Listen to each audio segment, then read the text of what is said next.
Não tem como, no caso, ser através de pessoa jurídica. Porque senão deixa de ser empregado doméstico, né? Aí não satisfaz os pressupostos da relação de trabalho.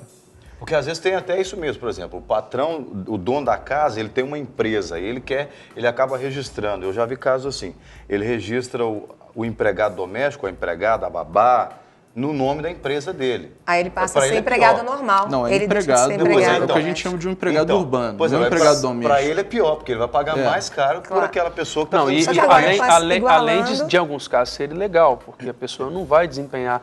Muitas vezes ele registra na empresa, mas coloca a pessoa para trabalhar em casa. Então, a lei vem, inclusive, para poder ver isso. É interessante essa colocação sua, porque muitas dúvidas vêm acontecendo no sentido de vai ficar mais caro, o que vai impactar no meu bolso? Muito empregador tem, vamos dizer assim, está com essa preocupação. Na verdade, com esse novo projeto, a gente tem que entender que a despesa vai ser de 20% além do salário.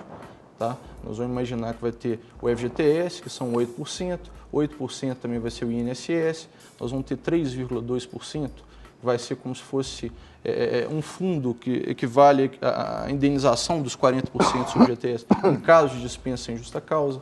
Nós vamos ter 0,8%, que é um fundo para acidente de trabalho, dentre outras coisas. Então é um total de 20%? É 20%. Antes era quanto, antes do projeto? Era variável, dava bem menos, para ser bem sincero. Agora tem algum ponto positivo, a questão do aviso prévio, né? De 11%. Que o empregado ele vai ter que cumprir, né?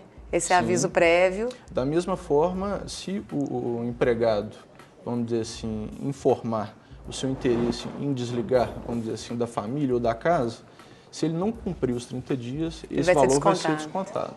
E passa a ser a mesma condição do trabalhador urbano ou rural. E aí a gente tem uma pergunta agora da telespectadora Francislane Lopes, eu creio que é aqui de Belo Horizonte. Ela diz o seguinte: no caso de afastamento, a pessoa, sei lá, ficou doente, está registrado, o empregado doméstico registrado na carteira, ficou doente, machucou, sei lá o que foi, teve que se afastar um pouco. Ela vai ser remunerada no mesmo parâmetro que o empregado urbano? INSS, etc. INSS. Fica aqueles primeiros 15 dias por conta do patrão, depois o INSS. E outra coisa importante, o empregado doméstico passa a fazer jus também ao seguro-desemprego, preenchidos os requisitos específicos. Né? No caso do afastamento, ela tem aquele prazo limite ou não? É ilimitado o tempo do afastamento para ele retornar ao trabalho? Não, ele passa, vamos dizer assim, vai depender de uma perícia no INSS, né? E vai depender também, vamos dizer assim, do INSS dar alta esse empregado para que ele retorne. Trabalhar. Entendi. Como acontece com o empregado urbano, mesma coisa. É uma isonomia agora, né? Estamos... E vamos dizer assim, nesse período de afastamento, quem paga, vamos dizer assim, o benefício é o INSS. Pois é, então no caso, eu fiz a pergunta lá atrás e se você respondeu, eu queria só redirecionar a pergunta. O que seria bom para o empregado e ou ruim e também para o patrão? Quer dizer, para o patrão, a parte ruim é que onera aí talvez uns 9%, 8% a mais no custo do empregado, né? Pelo que eu estou entendendo, a pior parte seria esse ônus aí. E pelo que eu estou vendo, aí não tem tantas outras complicações, né? Olha, na verdade, para o empregado doméstico, o projeto de lei é muito interessante em vários, vai tirar da informalidade muita gente. Por quê? Porque esse projeto de lei, ele já tem a previsão já de que o vínculo é devido se ultrapassar, vamos dizer assim, o serviço 2 vezes por semana. Antes isso era uma questão assim de entendimento de tribunais. Qual que era vamos dizer assim, muita gente tem isso em mente, se eu tiver assim, uma diarista 1 vez por semana ou 2 vezes por semana, isso é vínculo. Agora esse projeto estabelece que ultrapassando 2 vezes por semana já é caso para vínculo. Então isso vai tirar muita gente da informalidade. Mas pode ser paradoxal, porque pode colocar também, né? Porque muitos patrões podem mandar embora e falar, não, eu te quero aqui, ao invés de ter aqui a semana toda, eu vou te contratar para ser diarista por 2 vezes por semana. Sim, mas a gente tem que pensar também que isso pode inflacionar o mercado, né? Claro. Agora, por exemplo, a diarista, tendo em mente que o empregado doméstico agora conquistou esses direitos e tudo, ela pode cobrar mais caro. Com certeza. E é o que vem acontecendo na prática. E aí não vai compensar então, pagar uma diarista. Sim, então acaba que vem sendo mais interessante, mesmo com, vamos dizer assim, essa diferença de 8%, a manutenção ou a contratação do empregado doméstico. No frigir dos ovos, ter o cara semanalmente é melhor. E no patrão, só aquela questão dos 8% basicamente. Não sei se está em discussão ainda, mas me parece que a contribuição previdenciária dos patrões cai de 12% para 8%. Sim. Isso já está no texto da nova lei? Sim. Então, essa é uma vantagem para os patrões. Compensador. Verdade, mas é porque aumentou, né? Teve a questão aqui da taxa de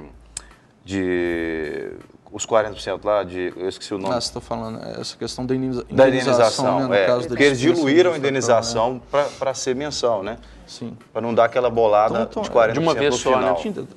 Foi instituído uma espécie de simples do doméstico. Então, vamos dizer assim, todos esses recolhimentos, FGTS, nós vamos fazendo uma guia só, como se fosse GFIP.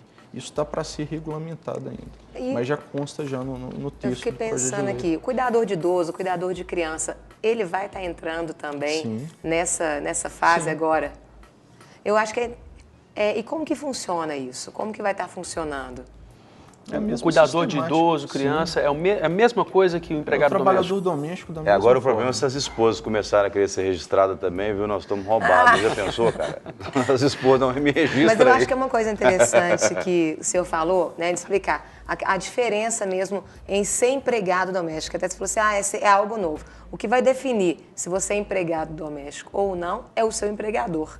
Se ele é uma pessoa física, se é família, se não tem finalidade lucrativa. Sim. Isso é que vai definir. Então, por exemplo, uma fisioterapeuta, ela pode ser até uma empregada doméstica, desde que ela seja registrada por uma pessoa física e tenha aquele trabalho específico com ela. Mas ele é como profissional liberal, né? Já é uma outra configuração, não seria? Agora, doutor Pedro, uma dúvida. Existe acúmulo de função? Essa nova lei, por exemplo, um cuidador que também arruma a casa, é possível isso na nova lei? Isso foi previsto? Um tipo de acúmulo de função? Ou a coisa tem que ser muito bem definida? O cuidador tem que cuidar, o empregado doméstico tem que limpar, arrumar a casa e assim por diante? Na verdade, a gente pode entender sempre como empregado doméstico. Tá? Essa questão do acúmulo de função, se existir, nós vamos pensar se houver diferenças, vamos dizer assim, de salários, vamos dizer assim, relevantes entre o cuidador e entre o empregado doméstico, o acúmulo de função é outro instituto dentro do direito do trabalho. Perfeito. Tá? É como se fosse, muita gente confunde até com desvio de função. Vamos dizer assim, o empregado ele é contratado. Vamos imaginar o caso de uma lavadeira. Tá? Ela é contratada para determinada finalidade. Mas, na verdade, além da função de lavadeira, ela também trabalha como cuidadora. Né?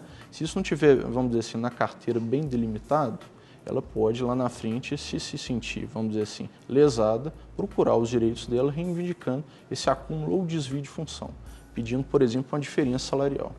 Entendeu? Mas se ela for registrada como empregada doméstica, eu penso que subentendido que o empregado doméstico ele tem que fazer tudo dentro de casa. Se é doméstico... todo o serviço, né? Tem que trocar a fralda do neném, tem que fazer a comida, amplo, sem tem que dúvida, lavar a vasilha. amplo. Quer dizer, eu acho que aí não cabe nem... É mais acertar verbalmente ali um valor compensador.